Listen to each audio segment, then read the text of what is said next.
There are some worried people out there who are dumping their collections right now. So if you're buying, how can you best take advantage of this moment? And how can you ensure you're finding the best deals? We'll tell you our thoughts next on Cards on the Table.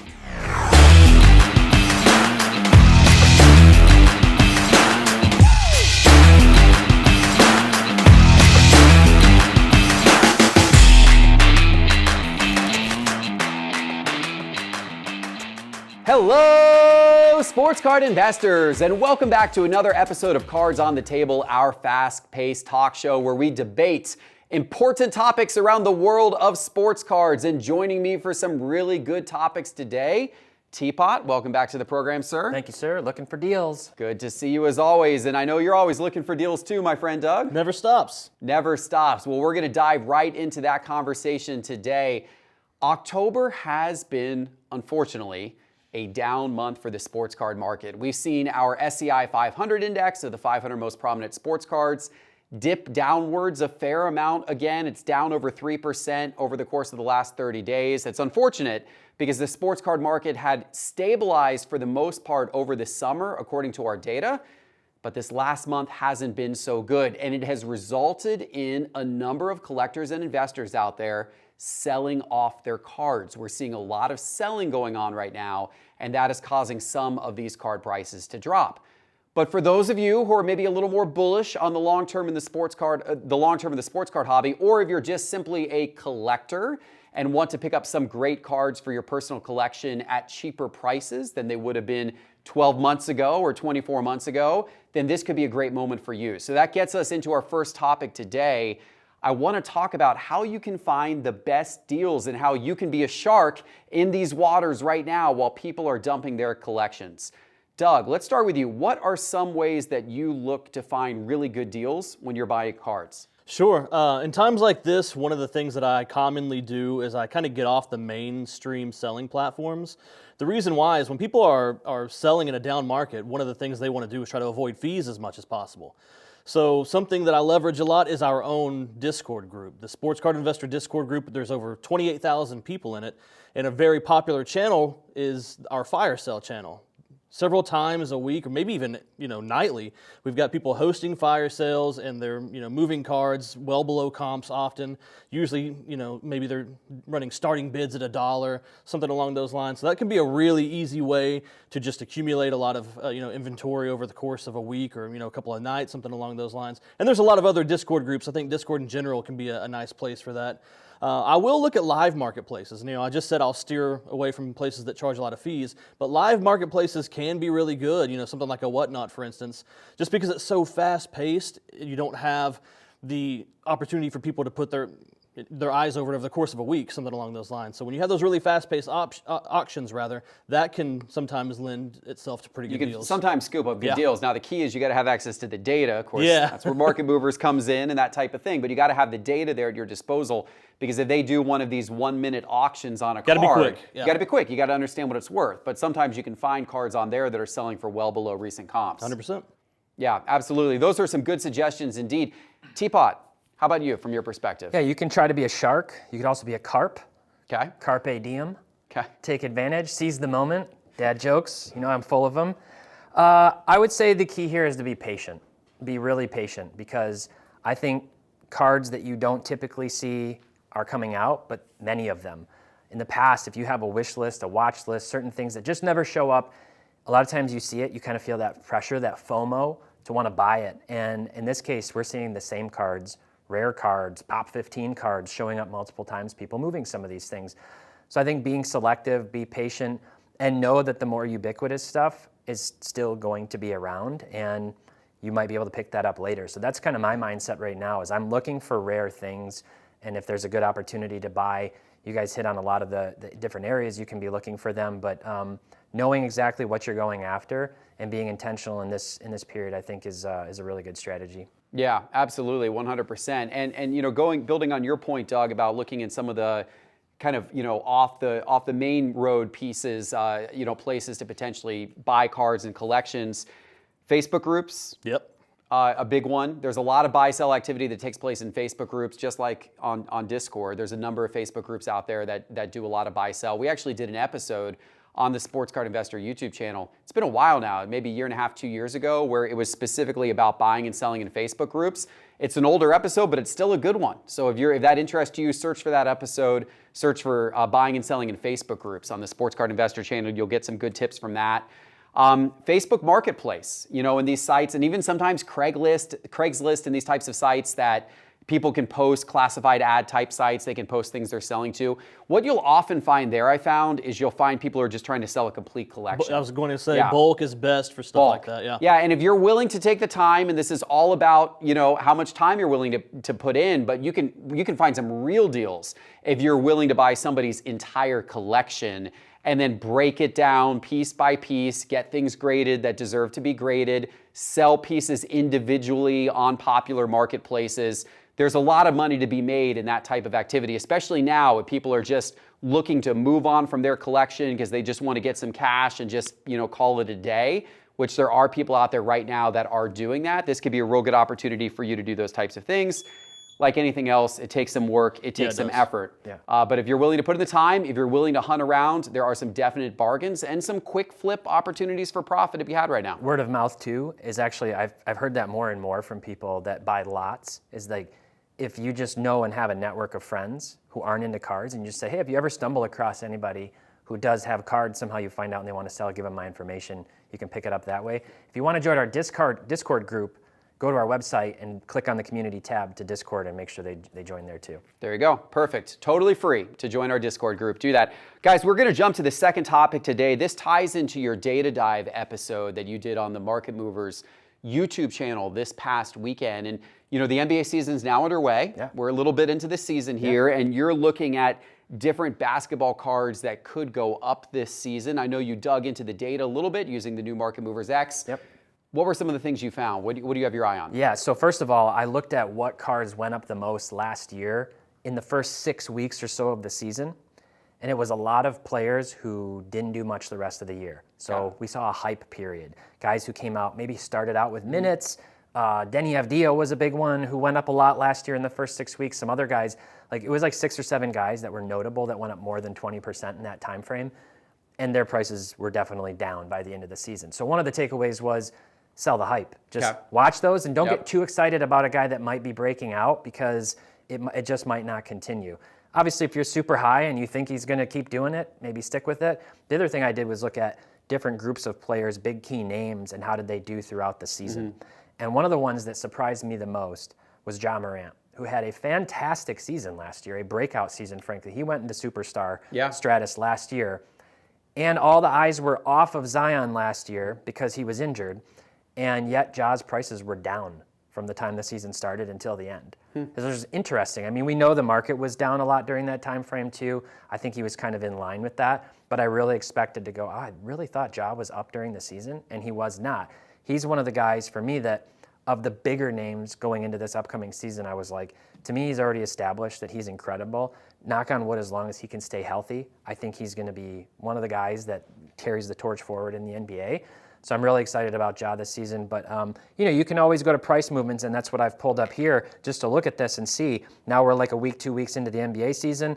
I just sorted by player and some of the rookie classes from the last 10 years, and you can kind of scroll down and see. Taylor Horton-Tucker, I don't know. I mean, he's getting minutes and playing, but I don't know if I'd trust him. Lauri Markkanen, though, has really had a breakout in the first few games with Utah. They're winning somehow, and he's playing very, very well. And so you can kind of keep scrolling down. You guys know I love Spicy P. He's playing really well. I don't know how Toronto's going to do this year, but this is a great way to use Market Movers and just keep track of those things over time. Interesting. Yeah, interesting stuff for sure. Doug, who are you looking at? Well, a couple of the same players. First thing I had on my list was Ja Morant, and the exact same point you were going to make. He started the season hot, too. He's been amazing, and I feel like he's a guy who's going to be in the hunt for MVP this year if he stays healthy. So that's the one qualifier, right? We all want to say Zion. We hope it's Zion, but already this year, sprained ankle, hip contusion. The same Warriors are still going to be there, but it's a pretty nice team if they stay healthy, the Pelicans. So another couple of guys that I've been sort of thinking about, Pascal Siakam would be one of those. He's a triple-double threat every night, so if the Raptors are to do anything, it's going to be because he's amazing. So that's another guy that maybe stays under the radar a little bit.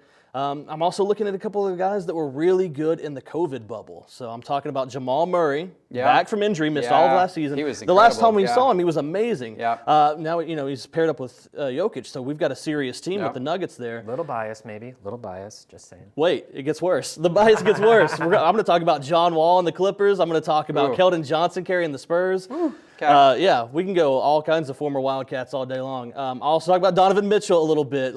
Once Garland is able to play with that team and they're able to gel a little bit, they should be contenders in the East. So some guys that I'm thinking about as well. But it's never too early to look at next year's guys either, right? Paulo Banchero, Shaedon Sharpe, another Kentucky guy, if we decide to claim You just Shaedon said Sharpe. something nice about a Duke guy. I mean, what's going on? Well, I mean, he's been the most impressive rookie so He's far. been really good. So while you're buying up guys that might go up this season, it's never a bad idea to keep an eye on, The next what season. the next product. Yeah, for sure. There's another big name, a guy you guys know I love, Giannis, who I just feel like is so good. What did he? 17 for 21, 44 points. Yeah. The Bucks are right now in Vegas the odds-on favorites to win the NBA title this season. Wow, and that surprises they me. are. They're the number one in Vegas right now. Shortest odds to win the NBA title, and I bought up a lot of Giannis cards this offseason. I mean, the guy's already got, 2 MVP awards? Yeah. He's already got a Finals MVP. He's already got a ring. Defensive Player of the Year. Defensive Player of the Year. I mean, he's already well established Yeah. as a on a Hall of Fame trajectory for sure. If the Bucks can make noise in the playoffs again, maybe get back to the finals, and who knows. Along those lines, I have been not buying as much of these younger, speculative players. I've been buying guys like Giannis, guy like Steph Curry, who I love. But if you're going to look, a little younger, I've got my eye on James Wiseman. He was a top 3 draft pick. He's had a nice start to his season for the Warriors, and of course, he's on a team that is one of the other favorites to win the championship, right? So we'll see what he can do. We'll see how many points he's able to put up over the long term. But if his production continues to increase as the season goes on, maybe he plays a big role come playoff time. Maybe he's part of that core for the Warriors to go. He certainly has the talent to do it. So we will see where that all leads. But wherever it leads, a great way to keep an eye on the trending players, the guys who are hottest every single week, is the Sports Card Investor app.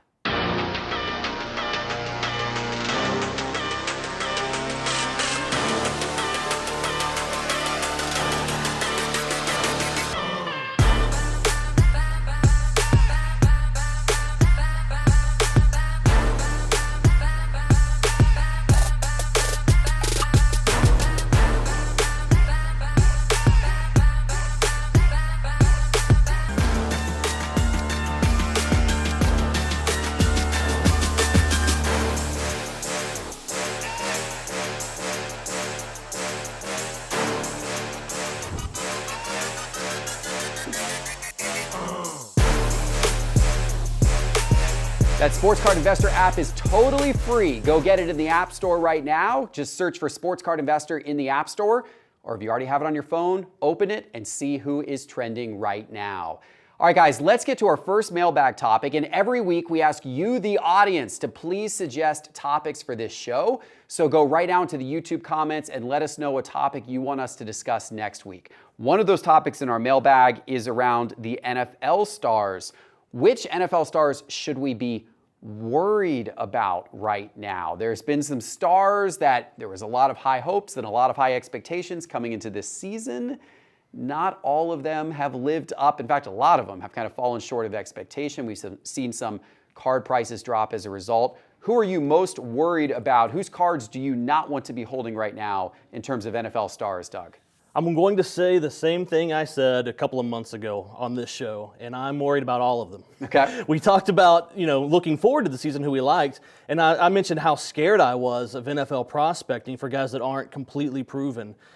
Just because we saw so many early injuries, and we've seen it continue with Mac, with Tua. The list goes on. We've seen Herbert hurt. We've seen Zach Wilson hurt. We've seen Breece Hall just had a season-ending injury. And again, the list goes on, right? So when it comes to football, if a guy is not extremely established and he's not extremely accomplished, I'm very scared of it. And I'll say the same thing I said that last episode. I go to wax over individual players. When it comes to wax, you're less vulnerable to having a season-ending injury ruin your investment. So while there's a ton of players I love, let's be honest, football is highly focused on quarterbacks, a little bit of skill position players, and then everybody else is almost an afterthought. So for me, I'm sticking to the wax. Yeah, well, that's definitely one way to diversify your risk for sure.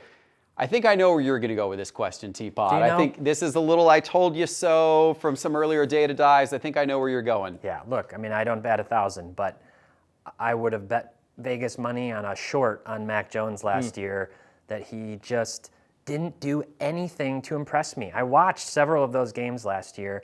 The guy couldn't throw the ball down the field. A lot of his yards were yards after catch. They had a really good run game, and they had the top defense in the NFL for much of that season.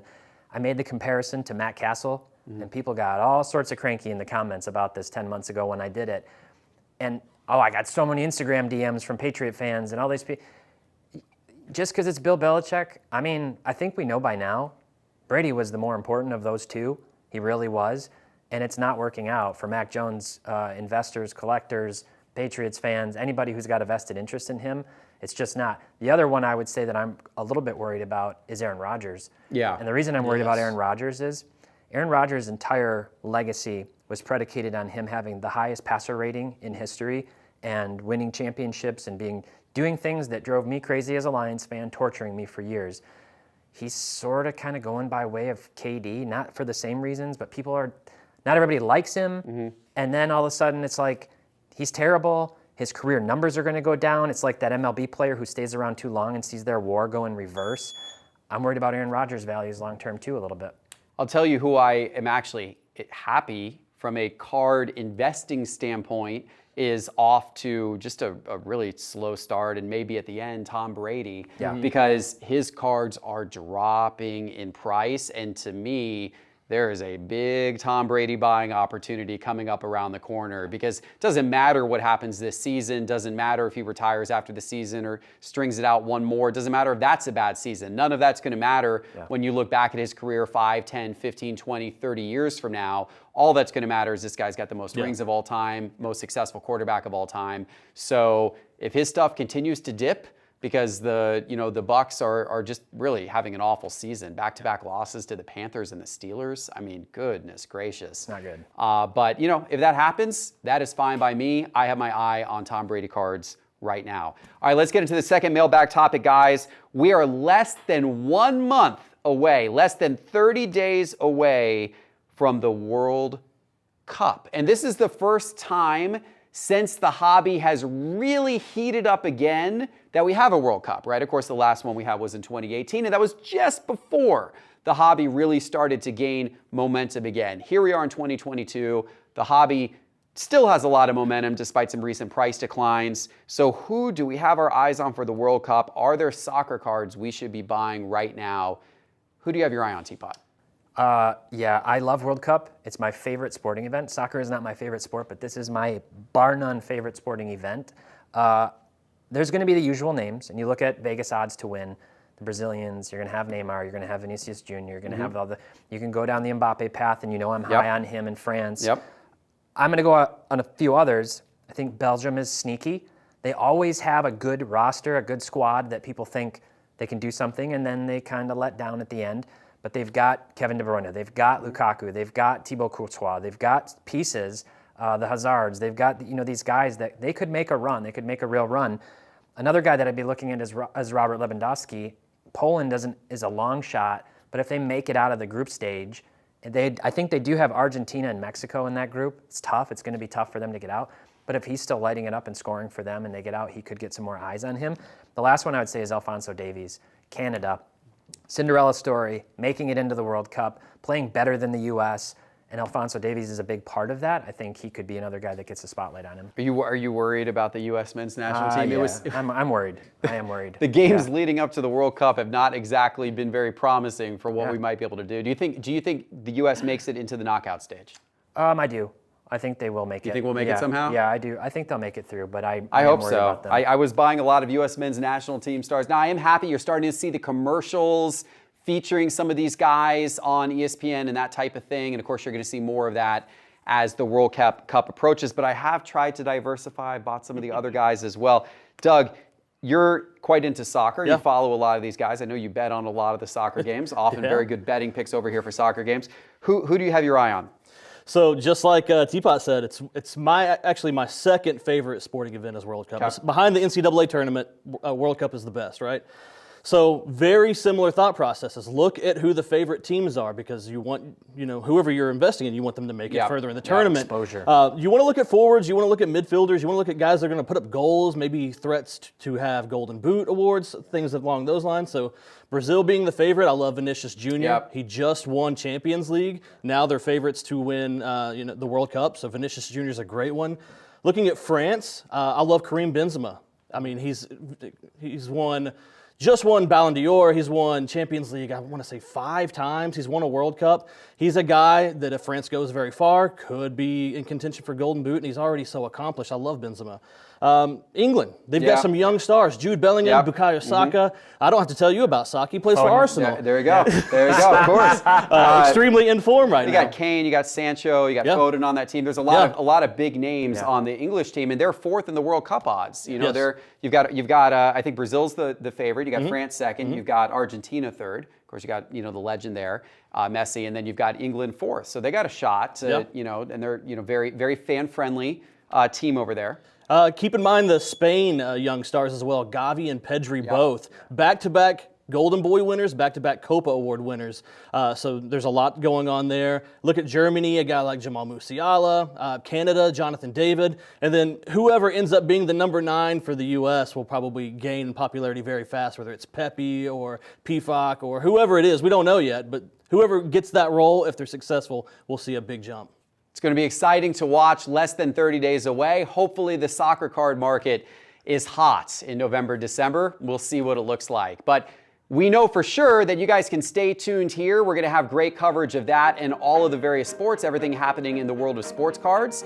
Of course, please subscribe to this channel if you haven't already. Give us a like if you've enjoyed today's episode. Give us a topic in the comments to talk about next week, and we'll see you back soon. Thanks for watching Cards on the Table. Take care.